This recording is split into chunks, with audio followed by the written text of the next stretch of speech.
हनुमान जयंती पर सनातन संस्कृति संघ ने निकाली विशाल शोभा यात्रा। शोभा यात्रा में हनुमान जी के स्वरूपों की झांकियां निकाली गई। शोभा यात्रा में हजारों सनातनी भक्तों ने भाग लिया। बुंदेलखंड के ललितपुर में आज हनुमान जयंती के अवसर पर सनातन संस्कृति संघ की ओर से भव्य शोभा यात्रा का आयोजन किया गया, जिसमें बड़ी संख्या में सनातनी भक्तों ने भाग लिया। संघ के अध्यक्ष हरिप्रिया भार्गव के नेतृत्व में आयोजित इस भव्य शोभा यात्रा में केवल हनुमान जी के स्वरूपों की झांकियां निकाली गई, बल्कि अखाड़े ने भी जोरदार प्रदर्शन किया। इस शोभा यात्रा को लेकर लोगों के बीच भी जबरदस्त उत्साह देखने को मिला। न केवल बड़ी संख्या में लोग इस शोभा यात्रा में शामिल हुए, बल्कि जहां जहां से शोभा यात्रा निकाली, लोगों ने फूल बरसाकर उसका स्वागत किया। यात्रा में शामिल भक्तों पर सनातन संस्कृति संघ के पदाधिकारी ने भी पुष्प वर्षा की। यह भव्य यात्रा जिन जिन मार्गों से निकली, वहां पूरा माहौल भक्तिमय हो गया। लोगों ने जगह जगह भव्य शोभा यात्रा का स्वागत किया। संघ के अध्यक्ष हरिप्रिया भार्गव ने बताया कि सनातन संस्कृति संघ की शुरुआत बुंदेलखंड की पावन धरती से ही की गई थी। उन्होंने बताया कि सनातन संस्कृति संघ की शुरुआत बुंदेलखंड की पावन धरती से ही शुरू की गई थी और आज यह संगठन देश भर में सनातनियों को जोड़ने का काम कर रहा है। विभिन्न राज्यों में ऐसी ही शोभा यात्राओं का आयोजन किया जा रहा है। पिछले साल 5 शोभा यात्राएं निकाली गई। इतना ही नहीं, अंग्रेजी शिक्षा के साथ साथ बच्चों को वेदों का ज्ञान देने के लिए भी संगठन काम कर रहा है और इसी क्रम में संगठन की ओर से वेदशालाओं का शुभारंभ किया जाने वाला है। इन वेदशालाओं में बच्चों को सनातन धर्म से जुड़े शास्त्रों का अध्ययन करवाया जाएगा और यह शिक्षा पूरी तरीके से निःशुल्क रहेगी। इस दौरान राजेंद्र सिंह कुशवाहा, मनोज जैन, डॉक्टर आदर्श शर्मा, सुनील पाराशर समेत हजारों लोग शामिल रहे। जानते हैं कि संपूर्ण सनातन आज प्रभु हनुमान जी का जन्मोत्सव मना रहा है, तो सनातन सांस्कृतिक संघ भी ये जन्मोत्सव बहुत ही हर्षोल्लास के साथ सभी सनातनी बहन भाइयों के सहयोग से मनाने जा रहा है।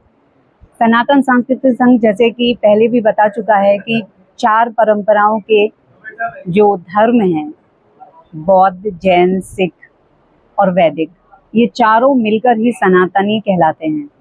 तो हमारा इन चारों परंपराओं के धर्मानुलंबी जो भी हैं, उन सबके साथ मिलकर हम भगवान हनुमान का ये जन्मोत्सव मनाने जा रहे हैं और ये संदेश दे रहे हैं कि किस तरह से भारतीय संस्कृति और सनातन धर्म जीने का एक सही तरीका है पूरे ब्रह्मांड के लिए, पूरे समस्त इंसानों के लिए, और किस तरह से भारतीय संस्कृति गरिमामय है, सनातन धर्म कितना विशाल है जिसका कोई अंत नहीं है, ये हमारा जीवन है।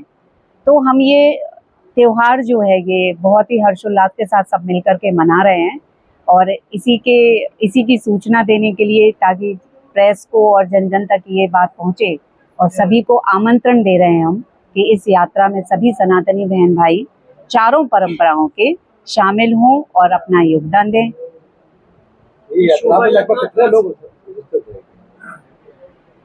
सनातन सांस्कृतिक संघ की ओर से ज़्यादा महिलाएं और पुरुष इसमें शामिल हो रहे हैं।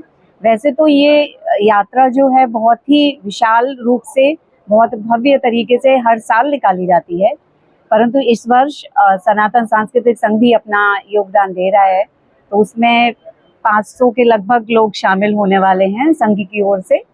और इसमें हमने बीच में पुष्प वर्षा की जो व्यवस्था की है, जो पूरी यात्रा के ऊपर पुष्प वर्षा की जाएगी वो की है, और सभी यात्रियों जो भी यात्रा में शामिल होंगे उनके लिए जलपान की व्यवस्था की गई है और हमारा पूरा सहयोग है। ये यात्रा कितने किलोमीटर लंबी होगी? ये यात्रा कहाँ से? ये तुबन से निकल करके वापस तुबन पर ही समाप्त होती है, लेकिन नगर की परिक्रमा करती है और ये लगभग 4 या 5 किलोमीटर तक होती है।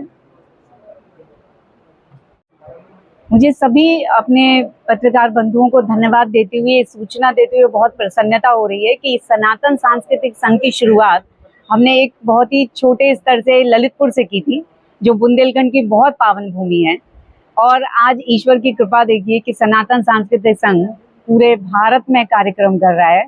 अभी आने वाले समय में हमारा एक बहुत ही भव्य कार्यक्रम जो कि शोभा यात्रा है प्रभु श्री राम की, वो कर्नाटक में हम करने वाले हैं, और एक हमारा कार्यक्रम जो आंध्र में भी हम करने वाले हैं, आंध्र प्रदेश में। तो इस तरह के जो लोगों का जुड़ाव हो रहा है, सनातन के प्रति जो लोगों की आस्था बढ़ रही है और एक साथ एकजुट हो रहे हैं, जहाँ पर भाषा, जाति और प्रांत ये सभी भेद खत्म हो रहे हैं, और ये बताते हुए भी मुझे बहुत गर्व हो रहा है कि मुझे ऐसे बहुत से लोगों के फ़ोन आते हैं, मैसेज आते हैं जो इस तरह के धार्मिक कार्यक्रमों को अपने अपने शहरों में और अपने प्रांतों में करना चाहते हैं। और वो चाहते हैं कि जिस तरह से आपने ये बुंदेलखंड में जितनी भी शोभा यात्रा, एकता यात्रा और रक्षा यात्रा की है, वैसे ही सनातन सांस्कृतिक संघ अपने सभी सदस्यों के साथ मिलकर अपने सहयोग से उनके शहर और राज्यों में इस तरह की यात्राएं कराए और लोगों में जो एक एकता है, प्रेम भाव है, उसे बढ़ाए।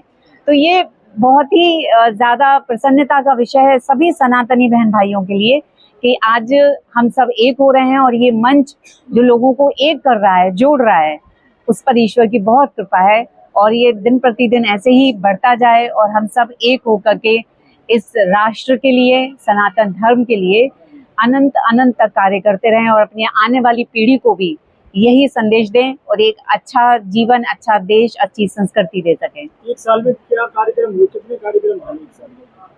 देखिए, एक साल के अंदर, पिछले एक साल में लगभग 5 कार्यक्रम हो चुके हैं जिसमें यात्राएं हुई हैं और उसके अलावा हमने शिक्षा से संबंधित कार्य करने का प्रारंभ किया है जिसमें हम वेदशाला शुरू करने वाले हैं जहां पर कि बच्चों को प्रारंभ से ही संस्कृत और भारत वेद पुराण की शिक्षा दी जाए। इस तरह की हमारी एक योजना है जो हम एक जगह से शुरू करके हर जगह वो वेदशालाएं खुलवाने का प्रयास कर रहे हैं ताकि स्कूल के साथ, आज हर बच्चा इंग्लिश मीडियम में पढ़ना चाहता है, तो इंग्लिश मीडियम में पढ़ना गलत नहीं है क्योंकि आज के समय के अनुसार जो टेक्नोलॉजी है, जो एजुकेशन सिस्टम है, उसके हिसाब से आपको शिक्षित होना ज़रूरी है, लेकिन अपनी संस्कृति, अपने धर्म, अपने वेद पुराण की जानकारी लेना भी उतना ही ज़रूरी है। तो वैसे ही हमने ये योजना की है कि हम सभी बच्चों को, सिर्फ बच्चों को नहीं, वो सभी किसी भी उम्र का कोई भी सनातनी बहन भाई जो अपने वेद शास्त्रों के बारे में जानना चाहता है, पढ़ना चाहता है और वो समझना चाहता है कि हमारे वेद पुराणों में लिखा क्या है, तो वो इन वेदशालाओं में आकर के वो शिक्षा ले सकता है।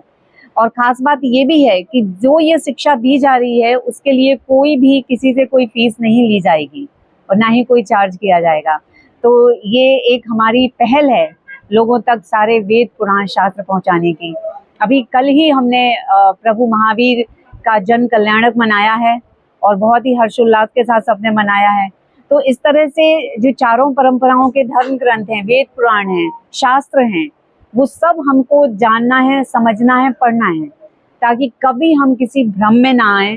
कोई भी इंसान, वो किसी भी पद पर हो, किसी भी धार्मिक पद पर हो या राजनीतिक हो, किसी भी पद पर हो, लेकिन वो आपको कभी अपने धर्म और संस्कृति से भ्रमित ना कर सके। आपको स्वयं पता हो कि आपके शास्त्र और वेद पुराण क्या कहते हैं, आप किस चीज़ को माने और किसको ना माने। तो ये जो एक भ्रम होता है, क्योंकि सनातन धर्म जो है वो एक विशाल समुंदर की तरह है, उसको समझना, उसको जानना इतना आसान नहीं है और उसके लिए ज़रूरी है कि हम थोड़ा थोड़ा कर करके अपने पुराणों को, शास्त्रों को पढ़ें और जागृति लाएं हम सब में। तो ये प्रयास हम बहुत ही जल्द करने वाले हैं जिसकी सारी योजना बन चुकी है और सभी का हमें सहयोग मिल रहा है।